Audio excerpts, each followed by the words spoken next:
guys, figured I'd do a video. I haven't done an update on this thing in a long time. It's been probably, I don't know how many years since I've actually done video. I did a video on it on another channel when I did the fuel injection on it and redid the wiring and stuff. Little things that I've done to it since the last time you probably saw it was I put metal cloak fenders on it. As you can see behind me, it's got the arch fenders in the front, and I put the armor in the back too. I still want to get the side steps that go across the sides of the Jeep, and get rid of the gaudy Nerf bars that have been on there since I bought it. Let's see. So it's fuel injected now. I put a Phytech street system on there. If you guys want me to do a video on that, I'd be glad to. It's really great. It's done really good. It seems to run a little bit rich. I need to have it probably, it's got an auto tune feature, but I think I need to get it like dynoed and actually have a professional dyno guy go in there and really put a nice tune in it for me. The other thing I've done, I put in a Dan Dillner dash in the Jeep, a double D dash. And I really like that. Put in custom gauges. I took out all the analog stuff in the Jeep. So like the speedometer, the oil regulator, or the oil sending unit, all that stuff is all electric now. So it's everything's on sensors. That way, well, pretty much, you know, when I did the engine swap and I put the 401 in the YJ, I never got a new speedometer for the original YJ Speedo gear to account for the larger tires and stuff, and I found it was way easier to go the electrical route, and I did all Marshall gauges inside the Jeep. They're all digital, so the speedometer is programmable, so you can, it's over a mile. You start at 1 mile marker, and then you pretty much run the thing a mile, and you hit the button again, and it calculates your wheel speed and everything like that, and pretty much gives you the, you know, perfect. It's pretty dead on. Anyway, so I've done that. What else have I done to the Jeep? Well, I did some cosmetic stuff with the motor. Like I said, when I redid the fenders and I had gone through and I redid the wiring, now when I put the fuel injection system on there and redid the dash and everything, my wiring was all over the place, and I did it all at the same time. Mind you, I didn't have electricity running to this shop yet. I had it wasn't until after I actually it wasn't until after I got the fenders on, the dash in, and the thing pretty much rewired and all cleaned up that we actually ran power to the shop and got the lights in, got, you know, hookups for the welder. I got a plasma cutter in here now. So you guys will see some other stuff on the channel if you want.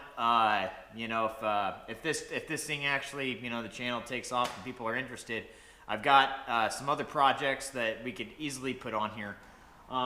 Anyway, I'll take you guys around and show you what I did. But yeah, so I did all that stuff with no power in this shop. I tell you, my girlfriend, the amount of times I blew the fuse in the house trying to, you know, run a light and a drill at the same time wasn't fun. And I did it during the winter time. I had no heat in here, nothing. I froze my ass off.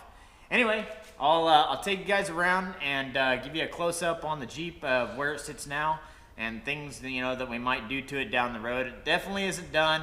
I got tons of plans I want to do to it, but I got a bunch of projects. So you guys will probably see, you know, me doing a project here and a project there, and things will come in and we'll work on the Jeep as it goes. Anyway, I'll take you around right now. Put all the metal cloak fenders on it. I really like these fenders. You know, it looks good. It gives me a lot more clearance. The plastic ones were beat up anyway. The front fender was dented from my dad running the Jeep into a tree one time. One thing about these fenders, they're really easy to put on, but there are a few spots where there's some nutserts that you gotta put in, and I had some problem on the back where the nutserts spun on me and I had to cut a hole down in here somewhere. I cut a hole in here somewhere so I could actually get to the backside and put a nut on the backside instead of having the nuts are in there. It'll be kind of a pain in the ass if I ever go to take them off, but it's gonna be, you know, it's all I could do. You know, sometimes you just run into that kind of stuff. There, let's see if I can get you guys up close. It's got the Phytech system on here. I really like it. I'll insert some pictures of what this thing looked like while I was doing the electrical work. I pretty much have everything like wrapped up in this OEM stuff I got off eBay. It's like what they used to use on like old cars back in the day. It's kind of like a cloth electrical tape. And I didn't want to do like, you know, I don't really like the look of wire grommets or anything like that. So I found this stuff and I really like it. It's held up. It hasn't like come off, you know, it washes easy. I also put these huge freaking audio stuff. It's like pretty much the 3 wires that everybody does on their Jeeps to make sure they're getting, you know, the most power out of their, you know, from their alternator to their battery, and making sure the charging system's good. These things were really nice. I really like these. Also the live wires for the spark plugs. I really like these live wires. They're really good quality. Let's see, what else did I do? Oh, I put in I was having a lot of overheating issues during the summertime, and it wasn't so much that it was an overheating issue. I got these Flexolite fans with like a little, supposed to be like a thermostat controller or whatever, that you pretty much plug it into your radiator, and when your radiator gets warm, it kicks the fans on at a certain temp, and you got a little freaking dial on there that you pretty much like turn the dial up or down to set like what temp you want the fans to come on. The fan that I had on there it didn't pull enough, and since I don't have a shroud on there, I was having you know, problems when I was sitting in traffic or whatever. This thing would get up, you know, up to 210 or whatever. Sometimes the fan would kick on and it would pop the fuse, and then, you know, I'd sit there and overheat in traffic because I didn't know that my fan wasn't coming on. So when I did the fuel injection and I rewired it and I changed the thermostat over to an electrical sensor, you know, so now my fans get kicked on by the EFI system, and it pretty much does it by the neutral wire. So when, you know, when the engine hits a certain temperature or whatever, the fans always have power, but it won't give the relays a ground until the fuel injection or the computer or whatever tells it to, and then it'll give those relays a ground. Fans will kick on, everything's cooling down. Well, so I had added on the fan in the front of the radiator, and I still had a smaller one on the back. I had one big one and I had a small one. Well, the big one as a puller fan was pulling so much air, and I also had both fans on the same relay, that it was blowing my fuse. There was too much of a load on just one relay with the fuse or whatever. And so I got rid of the small fan. I matched the 2 fans. So now I have these big. These are the Flexolite like Cyclone fans. These things freaking pull some air.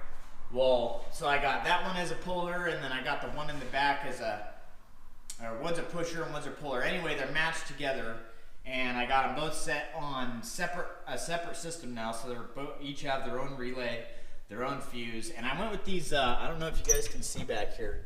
I went with these fused relays that you just plug the fuse right into the top of the relay. And then I didn't just do that. Since I'm a truck driver, in our semi trucks we have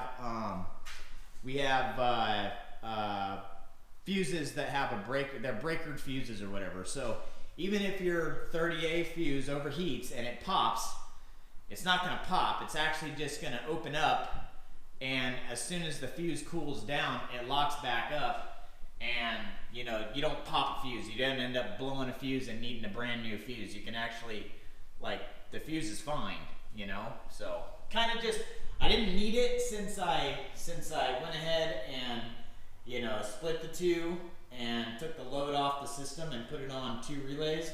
But you know, having those fuses in the Jeep when you're out in the woods, you know, and you know, blown a coil fuse or something like that, and you don't have, like, you know, a bunch of fuses on hand, you know, it's really nice having, you know, a fuse that's not bad on you, that's just going to reset itself and come back to life. Anyway, the other thing I did, since I put this thing in the garage, what was it, right before winter time, to finish up, you know, with the fans. And then I also figured, okay, I'm gonna pull the tires off, I'm gonna do the brakes and stuff. And then my, these Pro Comp shocks had pretty much, like, you know, the tubes had rusted up and they were pretty ugly looking. And the undercarriage of the Jeep needed some work, needed some paint and stuff too. And then I hadn't changed the diff fluid in the diffs. I mean, grant you, I don't drive this thing as a daily or anything like that. It's a toy. But I hadn't changed the fluid in the diffs for a really long time. So I figured I'd go ahead and do that too. And while I was at it, I still had those, like, I had some, like, cheap, like, chrome parts that I bought off eBay when I built the Jeep. I had, like, chrome valve covers. I had, like, the chrome air cleaner, you know, thing. I had chrome diff covers, which are pretty much like really 80s, you know, even the 90s. So I went ahead and I forget the company that I got these from. They were off eBay, but I got these really nice welded diff covers. I don't know if you guys can actually see that. Maybe I'll get a flashlight. Anyway, maybe I'll put a picture in. I'll put a couple pictures in the video. Anyway, I really like these diff covers. You know, got new seals and everything for them. Seals didn't work. I should have known better.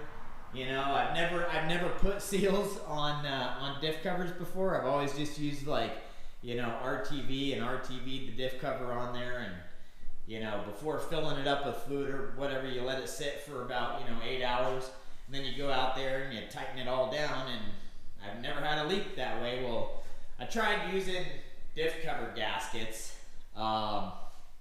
with, like, a nice little bit of RTV on them, and yeah, those didn't work out. So I ended up having to pull them back off, redo it, and got them all sealed up, got oil filled in them, and so those are all good. Now I had the other reason I brought this thing into the garage during last winter was I had a gas leak, and I couldn't figure out where it was leaking from.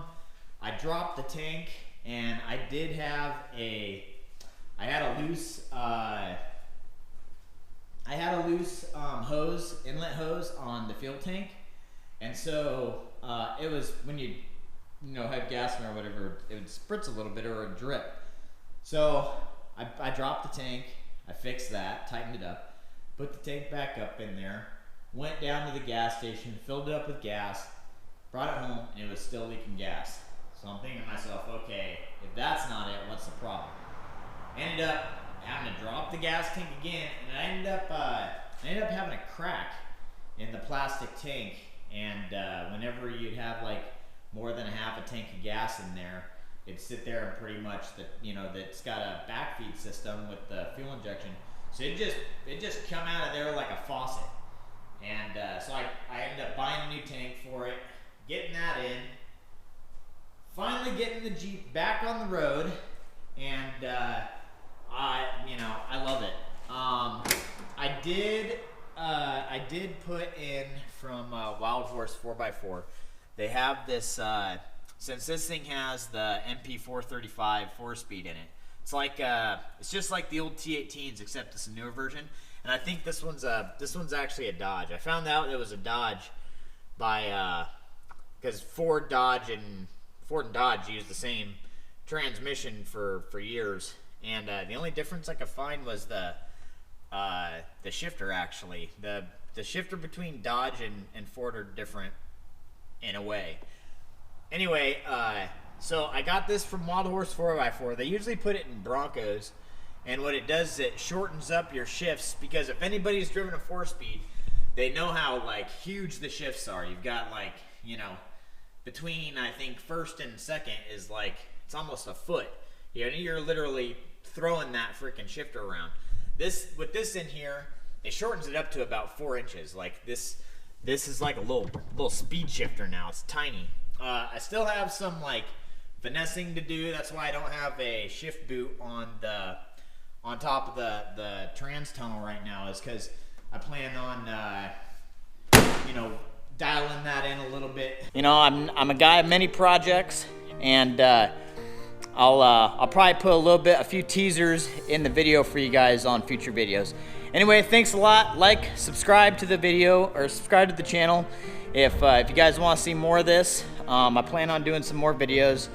Definitely not as long from between videos as it's been since my last one. Anyway, thank you guys so much. Hope you guys have a great week, and I'll talk to you guys in the next one.